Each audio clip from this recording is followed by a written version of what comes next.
We're Roger and Michelle, living our dream of a live-aboard life. We flew to Greece, bought a Jeannot Sun Odyssey 45, and named her Sea of Gold. So here we are, sailing Sea of Gold and taking on the Mediterranean. We are safe and sound from Meltemi winds in our beloved Sigianous Bay. Once the winds have passed, in this episode, we decide to go back to Elephonesos and continue exploring the southeast Peloponnesus. We also share how we avoid yelling at each other during anchoring. And yes, it is possible.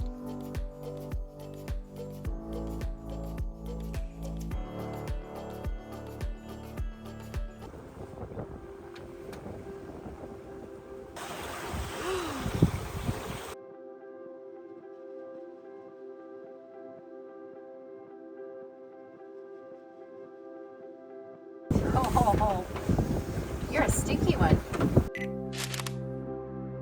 I used to have a rod and reel. Last year, my reel broke on me. This year, my rod broke on me. So now, to catch our fish, I'm using a hand reel.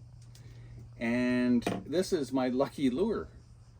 I've caught a few species of fish with this while trolling. It has been a lucky lure. It has been a lucky lure. But yeah, that's my my setup. It was going to be 200 euros for another reel, a nice reel. But this hand line works just as good. And it came with the boat. And it came with the boat. Awesome. This is an Asian infusion dish. You are having, it's the fish that we caught, I can't remember the name, we'll look it up, done in soy sauce, ginger, and extra virgin olive oil with coleslaw under there and sliced cucumber, green onion, and a Thai peanut dressing. Ah.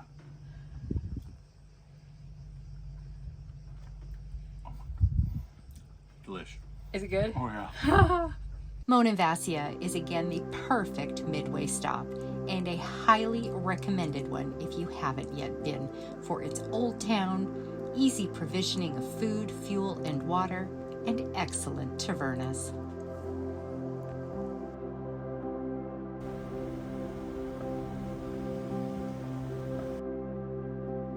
Back in Elephonesos, we bounce between three anchorages. When the winds are southerly, Ormos Lefki provides good shelter in all other directions. This anchorage is our favorite as we can swim from the boat to Samos Beach, walk and swim back with ease. The long bay to the west, while fully open to the south, is another popular choice amongst cruisers. Samos Beach is considered one of the best beaches in Greece, with pristine, crystal clear turquoise waters and soft golden sand. To top up on fuel and provision for food, we anchor at Kalogeros Beach or Elephonesos Anchorage and dinghy to Elephonesos Town, where we find a gas station and fresh mini markets and a wide selection of seafront tavernas. We sail north from Elephonesos to Pleitra, a coastal touristy settlement in the Laconic Gulf, with an award-winning golden sand beach and tavernas galore. Hey, Michelle. Nice jugs. Thanks. The draw for us, though, is the tap of fresh water on the pier. Adjacent to the pier on the opposite side is one of Pleitra's historical treasures, the sunken city of ancient Asopos. A major earthquake in 365 AD caused this ancient city to drop. Its ancient walls, foundations, and paving stones are explorable today with a simple mask and snorkel just meters from the shore.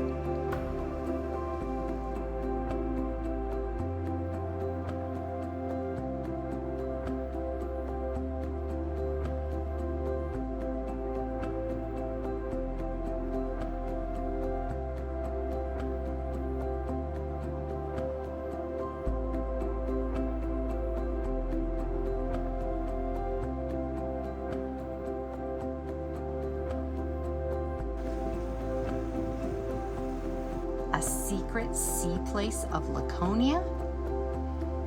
Archangelos, an enchanting small fishing village in the southeastern Peloponnese, is our next stop. A village with few inhabitants and seemingly unaffected by time.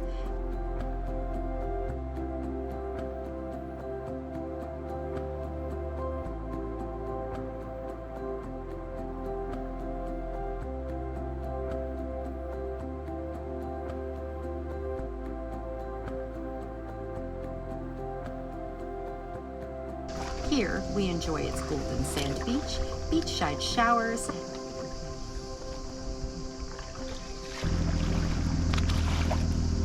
traditional Italian taverna,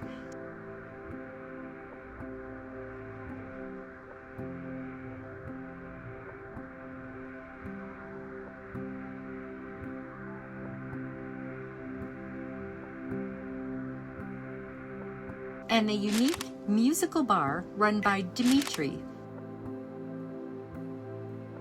A sudden onset of steep, high winds forces us to pull up anchor and motor back to Pletra for the night.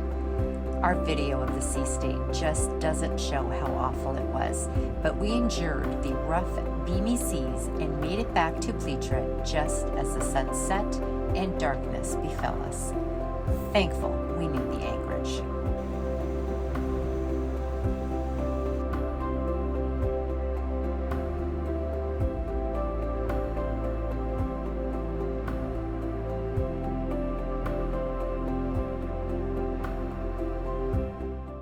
We have a saying that you can't arrive at the party late and expect the best seat. So Michelle has a saying we always live by is we're always first to the party.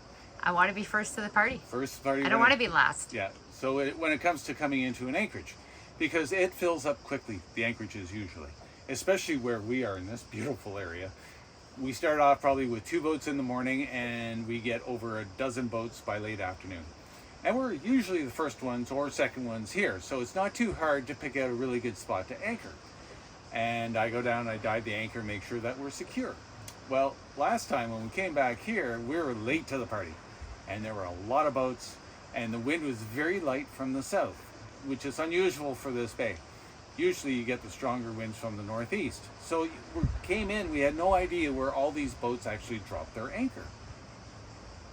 If the wind gets light, the boat just sort of hovers around on top of the anchor. You really don't know anything just by looking at the boats. So this time we really had to pick our spot. We dropped the anchor. First thing I did, dove the anchor. It's nicely set. It looks like this. The boat behind us, however, I thought, well, we're kind of close to him, but I have a short scope, so it should be good. So I thought I might as well go dive his anchor. So I'm diving, and I couldn't believe what I saw. Well, this is what I saw. His anchor, all he did was jump the anchor, turned off the boat, called it a day. The anchor was resting quite nicely right on top of the sand. No attempt to try to dig it in or anything, so he could have floated off anywhere. Now the anchor is designed to, once you start moving backwards, to eventually hook the sand, but that's not the way that I think someone should do it. You really want to know that your anchor is hooked before taking off to the beach. So I guess the lesson to take away on this one is whenever I can, I dive our anchor and make sure that we're hooked. Because you may have caught just the edge of a rock. You don't know until you see it. The second piece of advice is you may want to dive your neighbor's anchor, just in case. Communication is key. It is. It's very important. Yeah, coming into an anchorage when I'm at the bow of the boat working the windlass to drop the anchor and Michelle's driving. And we have to communicate, and we're only 45 feet away, but with the wind blowing and the engine running, you really can't hear. You can't hear each other. I can't hear you. No? Yeah. And we watch so many couples come in, and they're screaming at each other. They have to scream because they can't hear. And it's just a bad scene. So you could get headphones, communication devices, Yes. but they're very pricey. Yes, and we've used them on a friend's boat. Yeah. Jim. Yeah.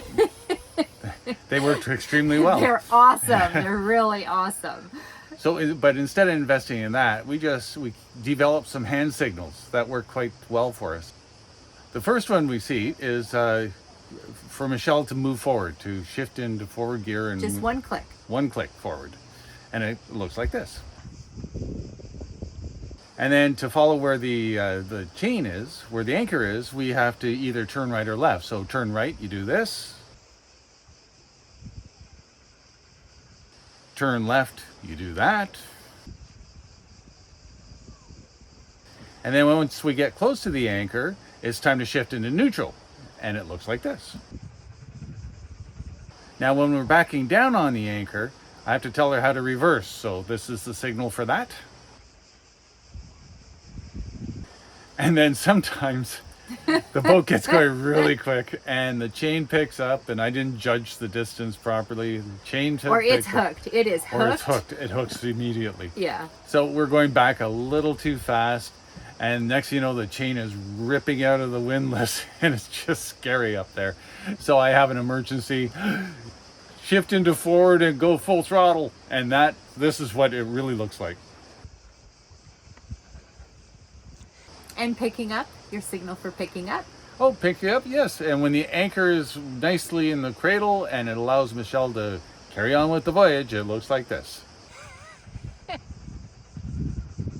When it's time to drop the anchor and Michelle has assessed the situation that we're far enough from other boats and so on, she gives me the signal to drop the anchor, and it looks like this. When I drop the anchor, I have a choice. I can use the down button on the windlass and have the winch slowly drop the anchor, but I also have an option for free fall. So I take my winch handle, loosen the gypsy, and the chain drops via gravity. And it's a lot faster. It saves on the winch. It doesn't have to run nearly as long. So something to make the winch last just a little longer. And with those basic signals, we managed to drop anchor without much fuss or without any drama. The odd thing about us, there are many odd things about us, but one of the odd things about us, when we come into an anchorage, watch other boats come into an anchorage, usually the female is on the bow with the windlass remote dropping the anchor and the man's driving. And then once the anchor is set, the man comes out to the bow to make sure the woman's done it properly. I guess. It's just weird.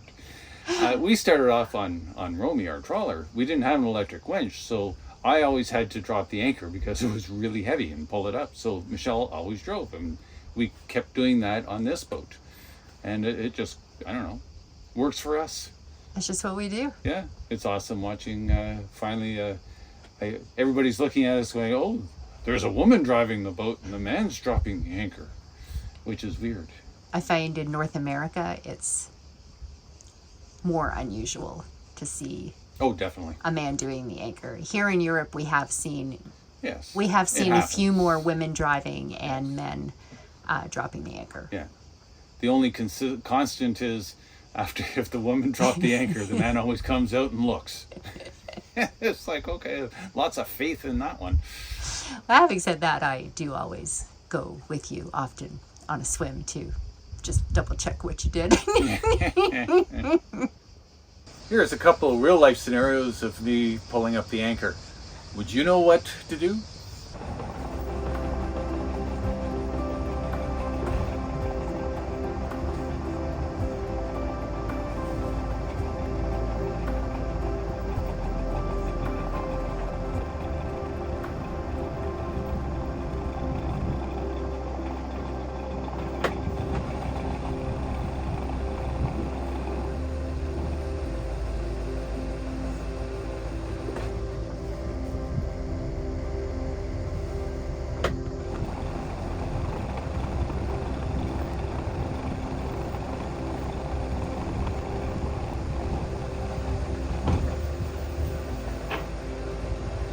We hope you'll join us next time because we are going back to the Cyclades and our first stop, the island of Milos.